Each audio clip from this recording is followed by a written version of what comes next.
Hey guys, Mr. Betts here. I'd like to introduce you to the polar coordinate system. So the polar coordinate system is an alternative to the rectangular coordinate system that we're used to using. So the rectangular coordinate system is the one where we have x coordinates and y coordinates. And so an ordered pair tells us how to plot a point in that xy coordinate plane. Polar coordinates are set up a little bit differently. So instead of x comma y for an ordered pair, we're going to have r comma theta. And r represents the distance between the point and the origin. And theta is it's the angle that we're kind of used to using in the coordinate plane. So it's the angle formed with the positive x-axis.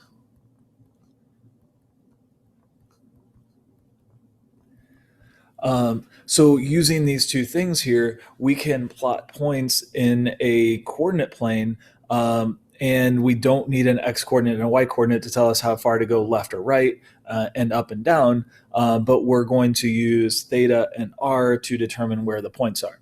So let's look at a couple examples here. If r is 5 and theta is pi over 4, the first thing we're going to do, and I've already done this, is figure out the pi over 4 angle. So pi over 4, remember, is 45 degrees. So this angle right here is pi over 4. And then we're going to go a distance of 5 units from the origin. So this green ray that I have coming out here is going in the direction of pi over 4. So we're going to go out 5 units. Notice that this coordinate system, the coordinate plane I have, has circles. So each of those circles is 1 unit from the previous. So 5 is going to be right here. So this point is at the polar coordinates 5 comma pi over 4. So another example here, this can get a little bit trickier. So we're still at the angle pi over 4, but now r is a negative value. So instead of going in this direction of pi over 4, we're going to go in the direction of the red part of the ray here. We're going to go in the opposite direction. So even though pi over 4 is a first quadrant angle, since r is negative, we're going to go in the opposite direction, and we're going to go to -5. So that gives us that point there. If r is 0, I want to mention this kind of special case here. If r is 0 and theta is anything, then we're going to always get the same point. So if r is 0, then we're always dealing with a point that is at the origin, and it doesn't matter what theta is. So some things to think about when we're doing polar coordinates. We can kind of overlay the polar coordinate system with the rectangular coordinate system, and this will allow us to go back and forth between the two. So if I were to plot a point, and I'm just going to kind of pick a generic point here in the coordinate plane, if I plot a point in the polar coordinate plane using r and theta, then I'm using a first quadrant example here, but this will work with positive r values, negative r values, theta values that are in the first quadrant, second quadrant, third quadrant, fourth quadrant, any quadrant. So r is going to be that distance to the origin. Theta is going to be this angle formed between that line segment in this case and the positive x-axis. And to relate these to x and y, we can draw a triangle that we should be a little bit familiar with. And the x-coordinate in the rectangular coordinate system of this is going to be given by that leg, and the y-coordinate is going to be given by this leg. So using that triangle, we can write a couple of relationships here.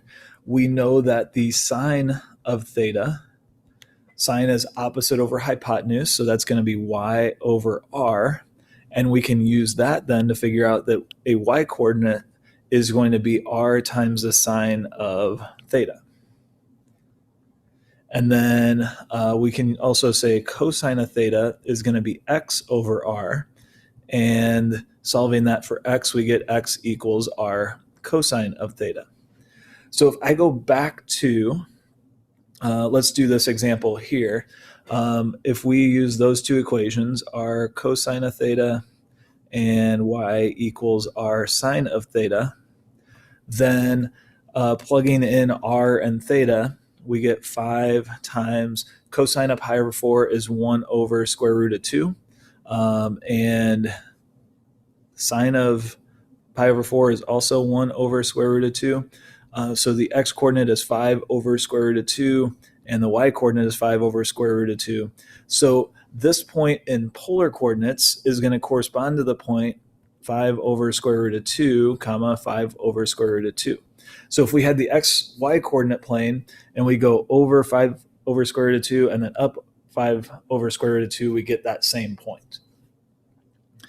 So this gives us two equations for x and y that are going to be really important if we have a polar relation or a polar function and we want to convert it to a rectangular function or something that we can plot in the xy coordinate plane. So with polar coordinates, what's going to happen is instead of having y as a function of x, we're going to have r as a function of theta.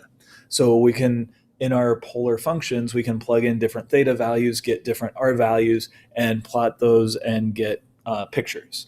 So in this example here, what I'm going to do is I'm going to start by making a table of certain values, and then we'll kind of look at what happens between the points that I plot here. I'm going to pick the easy ones here. So I'm going to plug in theta values that are easy to work with. So I'm going to do theta equals 0, pi over 2, pi, 3 pi over 2, 2 pi. And I'm going to throw a couple more on there in a minute, but I'm going to start with these. So when theta is 0, then we're going to have -1 plus 2 cosine of 0. Cosine of 0 is 1. -1 plus 2 is positive 1. Cosine of pi over 2 is 0, so this is just going to be -1. Cosine of 3 pi over 2 is also 0, so I'm going to jump down to that one and fill it in. Cosine of pi is -1, so we're going to get -1 plus -2 there, which is -3. And cosine of 2 pi is the same as cosine of 0, so we're back to where we started at 1. So if I just plot those points real quick, theta is 0. So for the first one here, where theta is 0, we're along the positive x-axis, and we're going to go 1 unit away, which gives us this point right here. Second one, we have theta is pi over 2, so we're on the positive y-axis. However, r is -1, so instead of going up, we're going to go down and get this point right here. Then pi, we're on the negative x-axis, but again, that's negative, so instead of going to the left, I'm going to go the opposite direction and go to the right, get a point there. And then 3 pi over 2, -1. 3 pi over 2 is the negative y-axis, and then we go -1, lots of negatives here, and we get that point there. And then 2 pi 1 is actually back to where we started here. So not only do we get the same value for r that we did at 0, but we're on the same ray, we're going in the same direction, so we get the exact same point. Now, what's happening between these is going to be really important. Between 0 and pi over 2, this is a continuous function. So as theta goes from 0 to pi over 2, so as we're going along that way, the r value is going from 1 to -1. So where we're starting out at 1 here, we go around to -1 here. And at some point, we end up passing through the origin where r equals 0. And I mentioned I wanted to do a couple more points here. If we figure out where r is 0 by plugging 0 in for r and solving this equation, we get values here where theta equals, so cosine of 1/2, we're dealing with this triangle right here with this is theta. That's going to be a 60 degree or a pi over 3. And then cosine is also positive 1/2 in the fourth quadrant. So that's going to be, we could say negative pi over 3, but if we're going from 0 to 2 pi, that's going to be 5 pi over 3. So we also get 2 points at pi over 3, which is going to fit in right there, and 5 pi over 3, which is going to fit in right there, where theta is going to be, or sorry, r is going to be 0. So we're going to be getting values here that look like this, and then it's going to swing out like this. And so if I were able to graph all the points from 0 to 2 pi, we would end up getting a picture that looks something like this. It's not a great picture. I use my computer to get a picture, and that looks a little bit better. I think I plotted a point wrong. So this point at -3 here, I put at 4. Whoops. Let's do that. I got to fix that. Okay. So this looks a little bit cleaner. But you can see how we plotted certain points, and we can plug in any theta value we want to get the R value that corresponds to it, and then plot that point.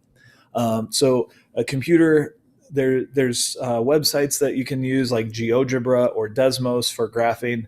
I did this one on the Desmos site. I would recommend it for graphing really any kind of graphs. GeoGebra is also really good for this stuff if you want to see what certain graphs look like. Or you can also use your calculator. So if I want to graph this on my calculator, if you go in and look at the mode, you can change your mode from function to polar. And then when you go to your y equals now, instead of y equals, it's going to be r equals.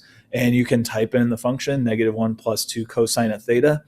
To type in the theta, you're just going to use the same button you usually use for x. And in polar mode, it'll put a theta in there. Change your window to something appropriate. I do want to point out that this part of the window is only there for polar equations. And what it's saying is we're going to start theta at 0 and go to 2 pi. And then we're going to just step along the way. So it's going to plug in values of theta that are increasing by that 0.13. I wouldn't recommend changing that unless you have reason to. But what I'm going to focus on here are the x and y values. I chose -3 to 3 because I knew that on the x-axis it's going up to 3.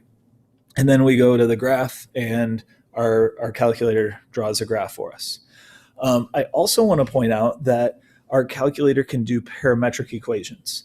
And we can turn this into a parametric equation. We can turn a polar equation into a parametric equation by using these two formulas that we looked at earlier.